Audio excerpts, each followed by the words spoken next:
Greeting from Vietnam. Good morning to you, Brian. Thanks a lot for spending your morning to join our program and share with our audience about your upcoming book. Congratulations. And thank you so much for writing that book up for our readers around the world. Well, thank you for having me back on. I've always enjoyed speaking with you, and so I look forward to this conversation. And before we go into the book, I think it's good for our audience to know a little bit about who you are and the work you do. Brian, would you please do that honor first? Sure. I spent the entirety of my career in the insurance industry, but more than 20 years ago came across the work of Dr. Robert Cialdini, who's the foremost expert in the world on the science of ethical influence. And I was just enamored with it and began to incorporate it into everything I was doing, the sales training, the coaching, leading, all of those things. And in parallel, I thought, you know what, I could maybe turn this into a business one day. So I started my company, Influence People, in 2009 and slowly began to work toward leaving the insurance industry and doing this full time. I did that 7 years ago, and now I work with clients and individuals to teach them about the research in social psychology around influence, but more importantly, how to put it into application so that they can achieve better results. Wow.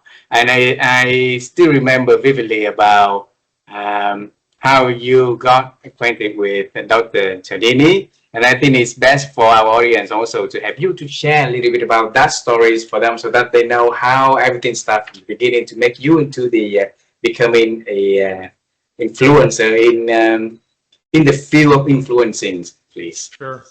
So a coworker had given a video to my boss and I. She was studying for her master's at the Ohio State University, saw a video of Dr. Cialdini presenting at Stanford. And it was a marketing class. So she came over, she gives us the video and she said, I think you guys will really like this. I watched the video and the light bulb comes on. My first thought is, holy cow, the psychology that he's talking about, it's the foundation of all selling. It explains why certain approaches work and why certain approaches don't. Next thing was everything was based on research. And I'm an analytical individual. And so I really felt like I could confidently get behind this and support it because there was data. This wasn't motivational hype or fluff. There was real information behind it. And the third thing that stood out to me was his stance on ethics, that you could do this in an ethical, upright way, non-manipulative ways to influence people. So I start using the video. I'd show it around the company. We'd have conversations. In the meantime, I signed up for Stanford's marketing. They had lots of other wonderful resources. But one day, one of their marketing flyers hits my desk. And as I page through it, boom, there's Cialdini's picture, big picture of him. And in bold letters at the top, it says bestseller. Right underneath it in bold letters, call it influence, persuasion, or even manipulation.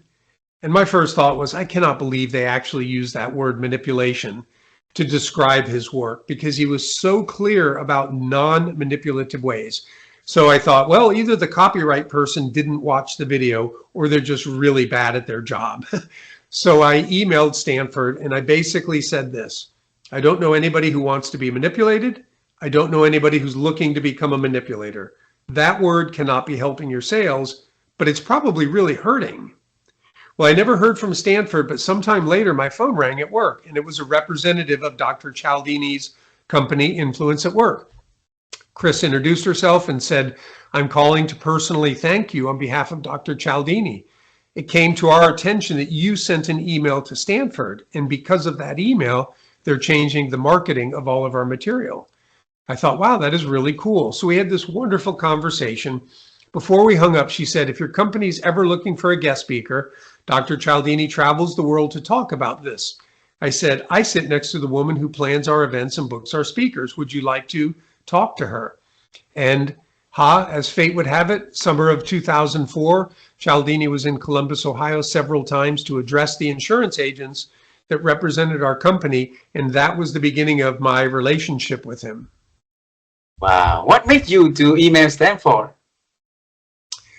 Sorry, say that again? You know, back then, right, because of that word manipulated, and then you decided to take action on that. So I just want to know what drive in your head back then that make you make that move. Yeah, I guess I will just say the moral part of me The part of me that recognized manipulation is not good. I think we all know that.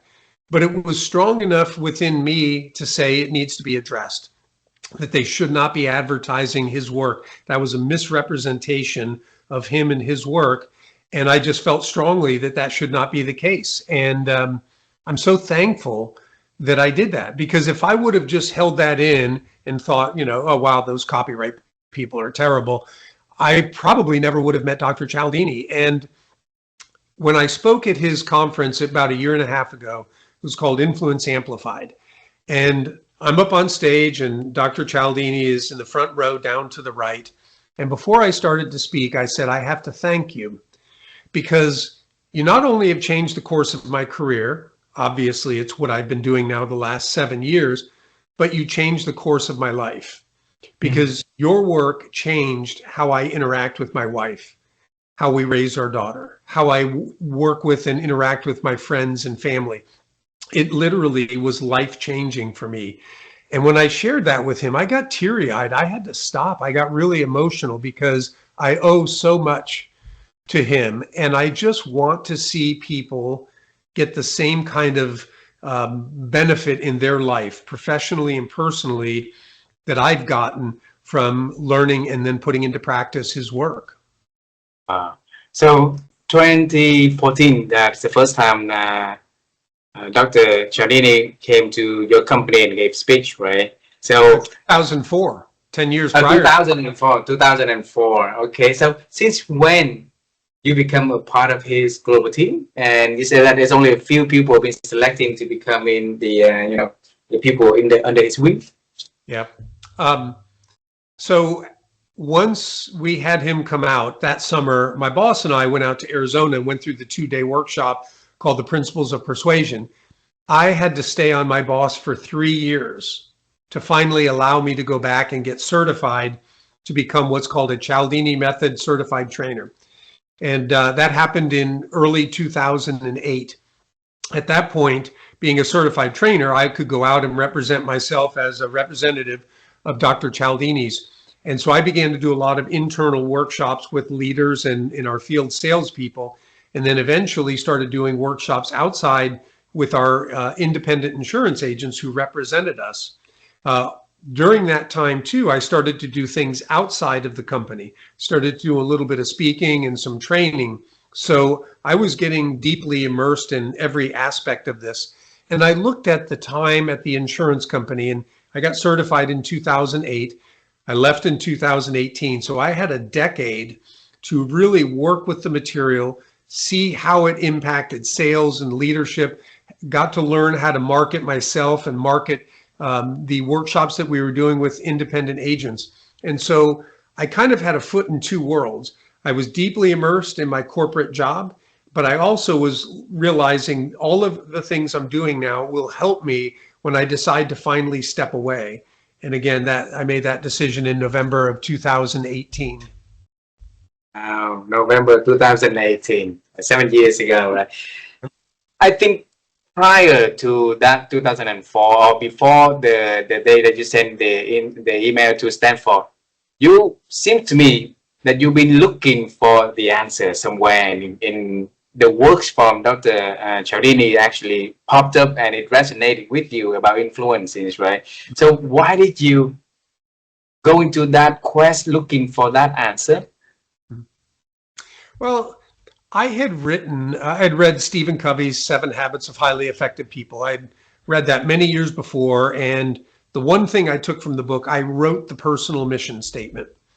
And that mission statement starts at the top. It says, when I die, I want to hear God say, well done, good and faithful servant. You are faithful with a few things. I will put you in charge of many things. Enter into the joy of your master. And then I talked about my faith, my family, my personal well-being, and my career. In that order, those are the priorities of my life. But when you think about the whole well done, how do you ultimately live that out? Some people think, well, I have to go into ministry. I have to go into the mission field or something. And I thought about that for a while. But then I started to see, when I bumped into Cialdini's work, I had a real passion for it. And I also obviously have a passion for my faith. And so as I started to think about it and these two started to converge, I realized if I can help people enjoy more professional success and do so in an ethical way, if I can help them enjoy more peace and happiness at home in an ethical way by understanding how to ethically influence people based on this research, well, that's a really good thing, right? I mean, your success at the office may open up doors for sending your kids to college, paying for your daughter's wedding, the dream vacation, retirement, all of these things that are so important. Or on a personal level, to be able to have a better relationship with your spouse or a better relationship with your children or your neighbors, those are all good things. And I think God would say, well done. And so to be able to combine these two just has been really, really wonderful. And the further I go in my understanding of influence and my walk with the Lord, the more I see the tie-in between the two. Mm. So in your world, how do you define influence though? Well, when I talk about influence can be a broad term that can encompass a lot of things. Very specifically, I talk a lot about persuasion. And when I talk about persuasion, I use Aristotle's definition. Aristotle said that persuasion was the art of getting someone to do something they wouldn't ordinarily do if you didn't ask. And so when you recognize how we communicate can make all the difference between yes and no. What we have now that Aristotle did not have is we've got 9 decades of research into this field where social psychologists and behavioral economists put into play different scenarios to see how people will respond. And so we can come back with confidence and say there are better ways to communicate based on the research that we have. So within that umbrella of influence, there's persuasion. We also talk about persuasion. What is it that we can do? How can we arrange for an audience to be receptive to our message before we ever deliver it? And I like to just boil that down to how do we set the stage? You know, there are things that someone can ask you today, and if you're in a wonderful mood, you might say yes. But if they ask you tomorrow and you're not in a good mood, very same ask, you might say no. So I hope that alerts everybody to the reality that sometimes we can be asked the very same thing, but could be where we are mentally, physically, or emotionally, could impact our willingness to say yes to the very same message. So people who really master the process of influence recognize not just what they need to do in the moment, but how can they set up that moment so that they have the best chance of hearing yes when they do make that ask. And what is that called? Persuasion? Persuasion. So a little play on the word persuasion. Pre-suasion. And that's really what we do before we try to persuade. Wow, wow. Thanks for teaching me something new. I didn't even know about that until you tell me that one. Brian, you wrote books, you train companies, you train individuals on influence, on persuasion and persuasion, right? And you wrote books about that. So this new book, where that idea come from? So the new book is called Influenced from Above, where faith and influence meet. And the spark for the idea came from my daughter. So many years ago, I did a presentation here in town, Columbus, Ohio, and she hadn't seen me present for quite some time. I invited her, and the day after we had lunch. And we were talking about the presentation, and she was sharing, you know, what she thought about it. But then she asked the question that became the spark for the book. She said, "Dad, what I want to know is where is God in all this? All this psychology you teach, where does he fit in?" And we began to have this wonderful conversation. And I hadn't thought about it really deeply until that point. But what I found myself saying, a couple things were, I said, Abigail, in a corporate environment, I can't necessarily talk about love. But if I put this principle of liking into practice the right way, where it's not about me getting you to like me, but it's about me coming to like you, then when I really like you, I want what's best for you. And I said, that gets pretty close to love. Or reciprocity is not about me just doing something to get you to do something for me. I want to give because I've come to know and like you, and I want what's best. And Jesus said, better to give than receive. Do unto others as you would have them do unto you. So we had this conversation, and that is what got me thinking, I need to write a book about how these biblical principles support these principles of persuasion that I've been teaching for about 15 years, maybe at that point. And how long did it take you to do the research and combine all the ideas together to write this book? Well, because I'd been thinking about it a lot, and I'd written some things that talked about faith and influence, I actually started the book writing process in February. And I was able This to, year.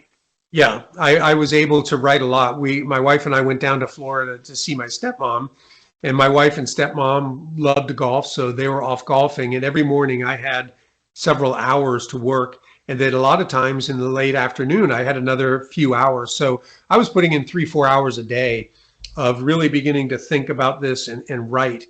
And one of the things that helped me immensely was utilizing ChatGPT as an editor.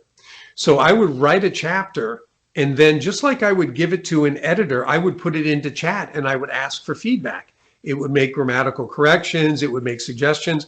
I'd go back and rework it, drop it back in. And I kept this iterative process going. And then I moved to chapter 2. And then I did the same thing. I moved to chapter 3. And then I would pause and say, okay, act like you're a developmental editor. You know, are the characters in line? Is there anything I'm missing? And sometimes it would give a suggestion, just like a real editor would. I'd think about it. Oh, I like it. I'm going to incorporate that. I don't like that. I'm going to leave that one alone.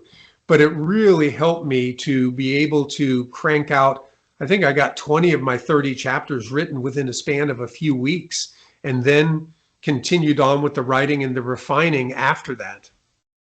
So who's the target audience for this book? I would say the audience broadly are two groups of people. First would be people who are fans of Dr. Cialdini and his work and want to see a different way of looking at and thinking about the principles.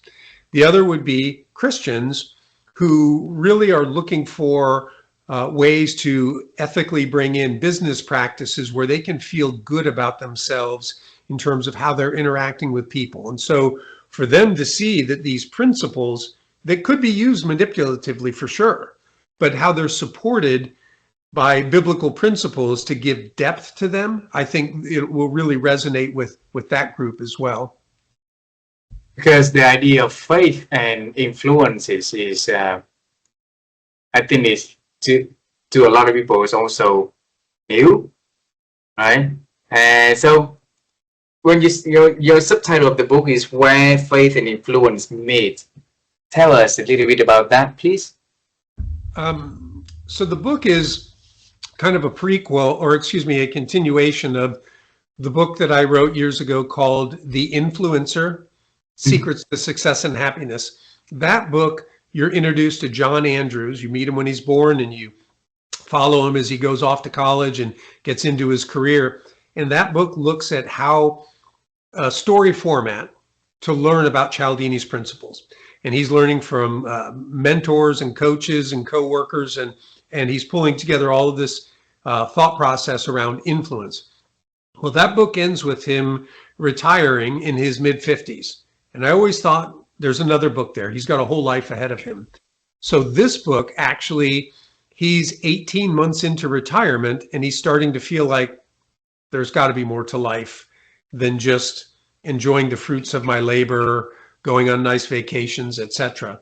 He's got this gnawing feeling there's something more. And ultimately, he gets involved with his church to help with a community center building project. And he has to then straddle the line of the secular world, like dealing with the city council and the zoning board and business owners. But he also has to deal with his faith-based community. And he recognizes what worked at work may not necessarily work with the faith-based community.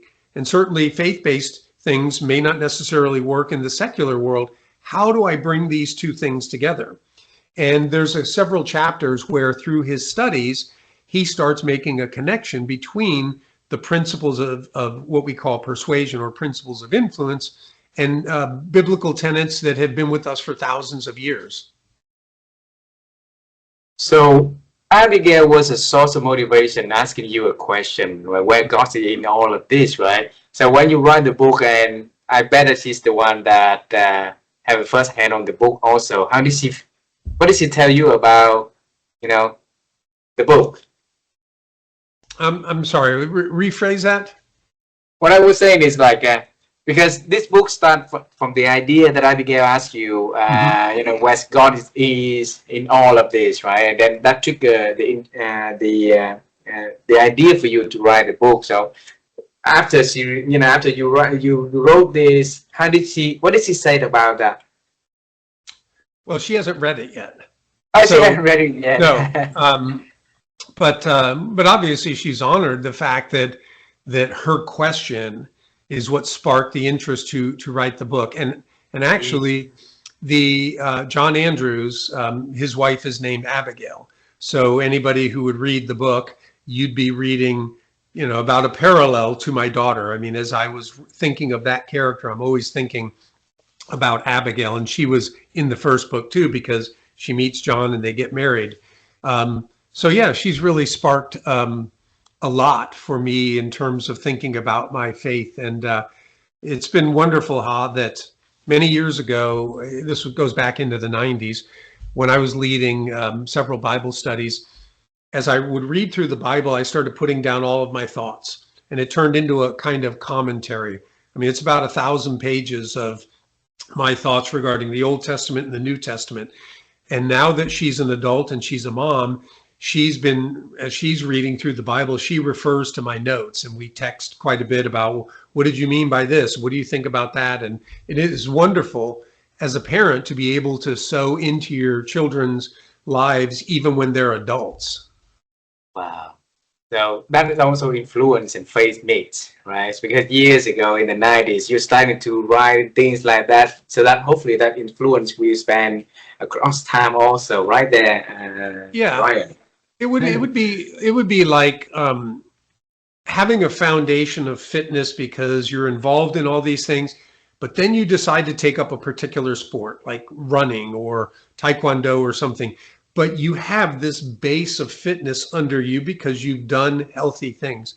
I had a strong spiritual base because of all that time leading those Bible studies, our time at church, writing that biblical commentary. So it wasn't as if I had to start from scratch. I had a great idea of how these pieces fit together, but I hadn't sat down and really started organizing those thoughts. Hmm. I know the next question is not going to be fair for you, but I have to ask you this question. If you pick one chapter out of the book that you want to share with our audience today, right? So what would that chapter? Um, there's a chapter, and I forget which chapter number it is. I want to say 3 or 4, where the lead character, John, is wondering, does God really answer prayer today? I mean, generically, people go, oh, yeah, God answers prayer. But he's like, I'm not sure that I've seen it so directly in my life. And why does he sometimes answer it for people and not for other people? And as he's struggling to find out if this is really what he should be doing, he lays out his fleece, much like Gideon did in the Old Testament. And I won't tell you the resolution of that, but I will say that chapter parallels something that took place in my life. When we were trying to have children, we recognized pretty early on we weren't going to be able to have children through normal means, that we were going to have to use in vitro fertilization. And I remember praying and I said, God, if we're going to have a child and Jane is going to stay home, we're going to have to refinance our house and we're going to have to change a lot of things. And I'm not going to do that hoping that we have a child. If we will have a child or we won't. And so I'm not making any moves until I hear from you. Well, I didn't hear anything. So after some period of time, I'm praying again. And I said, God, I'm going to lay out my fleece. Just like Gideon did. I'm going to put out my fleece. And if the interest rate would hit 7.5%, now this goes back into the mid 90s when interest rates were still pretty high. And I said, if the interest rate would hit 7.5%, I would take that as a sign, like Gideon, that I should act. So after that, I start looking at interest rates and they're doing nothing but kind of going up. And I forgot about it for a period of time. And then one day I'm sitting at in the front of our house, I'm doing some work, and a thought just cuts right across. Bill Clinton is speaking on TV tonight. If people don't like what he says, interest rates will go up. It was that clear. I picked up the phone. I called my mortgage company. I said, what's the mortgage rate? They said 7.5%. I said, I want to refinance my house. And from that day, they went up to about 9% after that conversation. That to me was a very clear answer to prayer. I mean, it was so specific. And so the book has some stories that kind of parallel things that have actually happened in my life or in our lives, my wife and I's lives, because I do believe God still hears and God still speaks to us today. It's just that so often we are preoccupied with so many other things that we're not paying attention to how he is speaking to us. I think that a lot of people watching our interviews are also interested one day that they be able to write their own books also. Okay, and your ability to articulate ideas and write down to a book, but also the ability to remember memories vividly, to put it and becoming a story onto your book. Out of the busy life, so many things, so many responsibilities, so many activities that you've been doing over the years. What did you do to make you being able to remember those things in your life? So I journaled a lot. Mm. When I got in that habit when I was a sophomore in high school, an English teacher required us to keep a journal. And to be truthful, as 15-year-old boys, we thought it was dumb. But so much was going on that year, between playing varsity football, started dating a girl, my parents ended up separating. There was just a lot going on. I wrote handwritten hundreds and hundreds of pages of, 8x10 notebook paper. And then I had to do more when I was a junior. I wrote some when I went off to college. Now, I didn't do it every day and I didn't do it every year. But then early in our marriage, I started journaling again and did so for many years. So I had a lot of experience writing. In my role with the insurance company, I started writing a monthly publication about sales. So not really related to my book, but I just was in the habit of writing. When I started blogging, which was 15 years ago, I set a goal to write every single week, at least one article. And so for 15 years, almost every single week, I've published an article. A lot of that writing then can become the basis of, like, my first book, Influence People, my next book, Persuasive Selling. I'd been writing about that stuff. So I was able to pull a lot of that content and start working with it and adding to it. And I felt like I had that foundation of fitness that I just needed to pull from for a different project. But what I would encourage somebody to do, so somebody could be watching or listening and say, well, I haven't been doing that. Start today. Just start whatever interests you, write about it, or it could be your life, write about it. Get in the habit of doing that with some consistency, because you really need that. If you're going to write a book, you have to lay out kind of a plan and be very consistent. I can't tell you, how many times I've heard people say, oh yeah, I started writing a book, but I just got busy. They just didn't. That's like saying, yeah, I was training for a marathon and I just got busy and I stopped. Well, are you going to ever go back? You put in all that time, you've got a foundation of fitness. You've got to be disciplined about giving yourself space to be able to do that. So you mentioned about the word discipline right there. So where that source of discipline coming inside of you? It would be two places, sports and coaches, requiring us to be at practice and things. But also my dad, who, served in the Marines. And when I say he was a disciplinarian, he wasn't like, he's going to backhand you or any of that stuff. Very rarely, except from when we were very little, was there a spanking or anything. But my dad instilled discipline in me. One of the stories I wrote in the book about our relationship was, as a 10 or 11-year-old, I had promised a neighbor that I would cut their grass, and I got about halfway done, and for a variety of reasons, I quit. Well, I got disciplined. I had to spend the weekend in my bedroom. I was grounded, and that's back in the day when, I didn't have a TV in there, and there wasn't internet. There was nothing. It was boring. It was just sitting in your room with the clock slowly passing. But I remembered that lesson, and the lesson was, you start something, you never quit. And I've never quit on anything that I've started. I've been careful about what I choose to start, because I know I'm not going to put myself into this and turn around and quit. So do I want that thing enough for me to pour all of the best of me into it? And if I do, then Katie, bar the door, I'm going with 100%. Mm-hmm. When you said that you carefully to pick anything to start, something to start, right? So you pick on the field of influencing to start already long ago. What do you want the people to have, in the future related to influencing? Okay. Well, let me back up and share this to give more context too. I tell people I don't do a lot of things, but the things I do really well. So I got very enamored in high school and college with weightlifting. I competed as a power lifter, and then I competed in bodybuilding. After I stopped that, about a decade later, I started running marathons.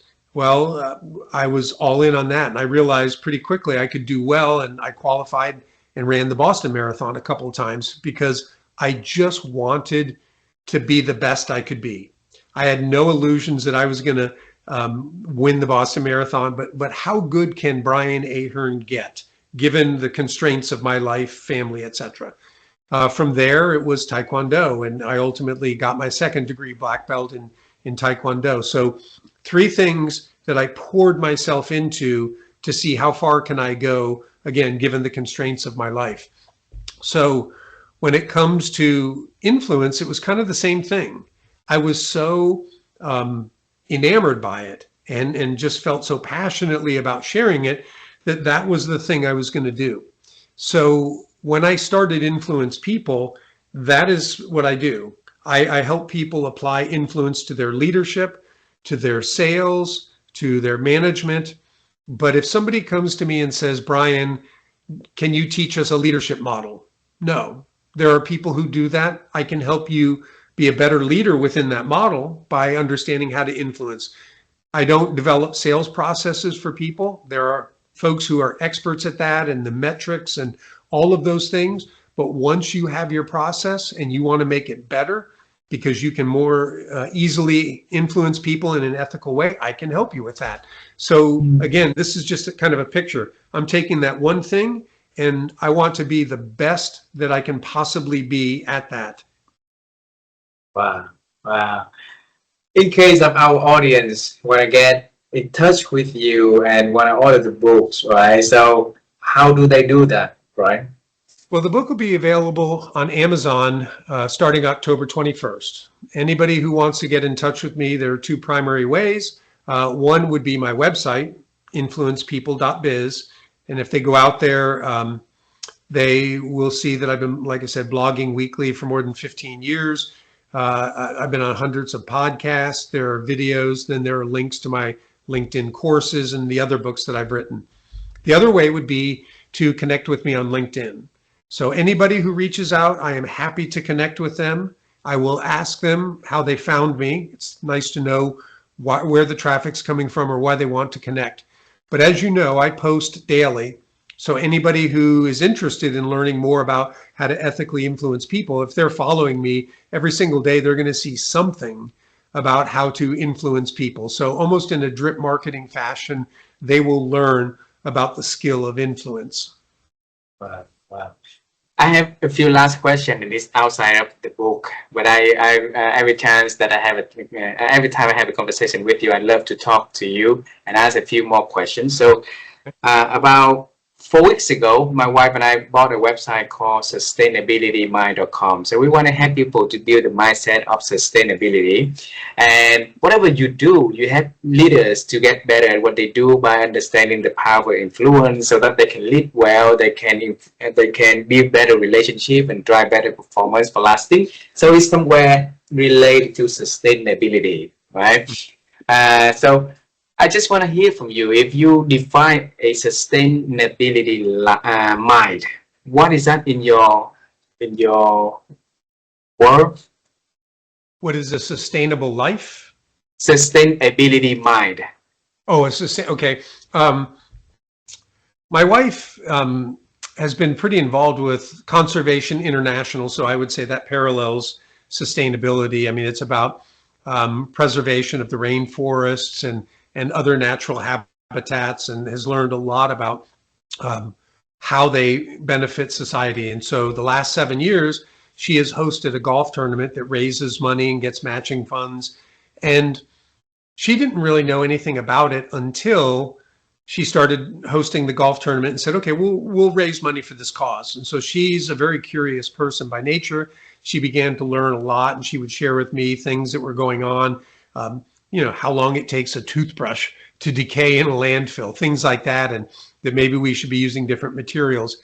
Where I've seen the sustainability mindset come from her to me is just my thought process around taking a few more steps to recycle something where in the past I probably wouldn't. To maybe take food scraps that she'll collect food scraps, and then her boss has a compost pile and she gives them to him and he dumps them out there. And so they're little steps, but if everybody was taking those little steps, that would make a big difference in terms of sustainability and conserving the environment and doing the things that are really important. The other thing that I think about too is the messaging around that. And so I will share with you a couple things. One, persuasion can become very important, right? Just diving in and asking somebody to maybe donate to sustainability, they might be like, oh, no. But if you ask the right questions where they start to say, well, yeah, the environment's important, and well, yeah, I want to make sure that my kids or my grandkids have an environment that's healthy. You're kind of walking them in this path to get them to realize it's more important to you than you realize. Then they might be more willing to donate. The other thing is too that I think, especially now being a grandparent, I am going to be much more willing to do things thinking about Emmett growing up and how will it impact him. I am more concerned about that than how it may impact me. I mean, I've lived a good long life already, and God willing, hopefully I live decades more, but hopefully he's going to be around this earth for 80, 90, who knows, with technology, maybe 100 years. Mm-hmm. So I'm more concerned with him than I am with me in terms of some of these like sustainability issues. Wow, beautiful. Thank you so much for that. And along the way, you mentioned about thinking. Okay, and I think that whatever for influencing, for sustainability, anything we start by the way we think also. So the same question I asked you last time, I just want to hear from you again. This time is how have you been growing your ability to think, Brian? I think it's primarily been around the combination of faith and influence. As I mentioned before, I'd kind of had sporadic thoughts, but I hadn't pulled them together. And for me, what's happening is the more I learn about influence, the deeper I go. When I first learned about it and was certified by Dr. Cialdini, I got out into the world and I thought, I'm an expert at this. I can help you. And to a degree, I was an expert. I learned from the foremost authority in the world.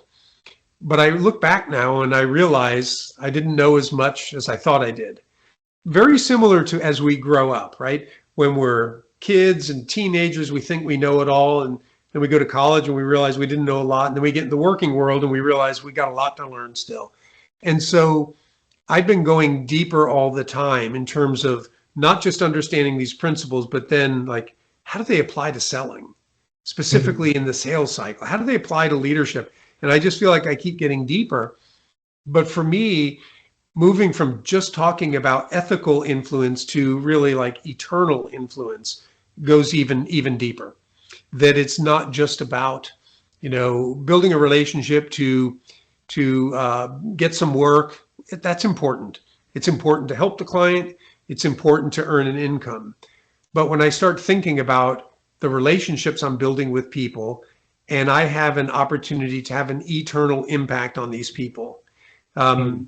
that's where my thinking is at this point in time. It's just getting to something much, much deeper than just understanding these principles and how to put them into practice. Beautiful. Thank you. The last question is for me. Okay. If you see what I do, we've been forming a company called helloNEWNESS. All right, and we came up with the framework called NEWNESS to help people to embrace new things in life, so that they get themselves, like you say earlier, it's about beauty the foundation, and then from that foundation, they can get themselves ready for change and welcome change, right? And when I look at what you just shared, from influence, you try to see a new idea that you can go deeper, go deeper. That is where newness is coming to your works, right? So if you look at the importance, or if not importance, from newness in your life, how do you see it in your life?